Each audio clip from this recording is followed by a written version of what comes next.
Box fitting measurement ఎలాగనేది clear చెప్తాను. ఇది పైట్సింగ్ పళ్ళు, ఇది రౌండ్ పళ్ళు వచ్చింది. నెక్స్ట్ ఇది స్టెప్స్కి వచ్చింది మొత్తం, ఓకేనా. ఇది కట్ సింగ్ వచ్చింది. ఎవరన్నా మెజర్మెంట్ కావాలనుకున్న వాళ్ళు కట్ సింగ్ మెజర్మెంట్ ఇది ఖచ్చితంగా రావాలి.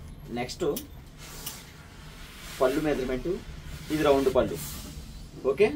ఇది అయిన తర్వాత పళ్ళు రౌండ్ పళ్ళు తీసిన నెక్స్ట్ ఈ స్టెప్స్కి తీసినా తీయకునే అవసరం లేదు, కట్ సింగ్ తీస్తాం కాబట్టి, ఓకేనా, సరిపోతుంది. పైట్ సింగ్ పళ్ళు, ఓకే. పైట్ సింగ్కి ఇటు సైడ్ ఎలా అయితే వచ్చిందో స్టెప్స్, ఇటు సైడు అలాగే వచ్చింది. ఇక్కడ మనం ఎన్ని అయితే పెట్టుకోవచ్చు, ఈ లోన్ మనం అడ్జస్ట్మెంట్ నీట్గా ప్లాన్ చేసుకోవచ్చు. ఈ రౌండ్ పళ్ళు కూడా మనం పెట్టేటప్పుడు ఒక పర్సన్ పెట్టి మనం చూసుకోవచ్చు.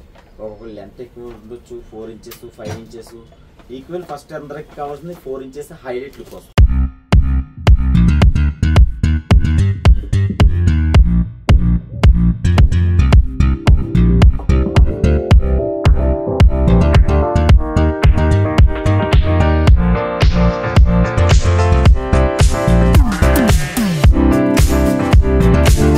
రౌండ్ పళ్ళు మెజర్మెంట్ నేను తీసాను కదా, పైట్ సింగ్ ఇక్కడ నుండి ఇక్కడ వరకు ఇది ఒక పిన్.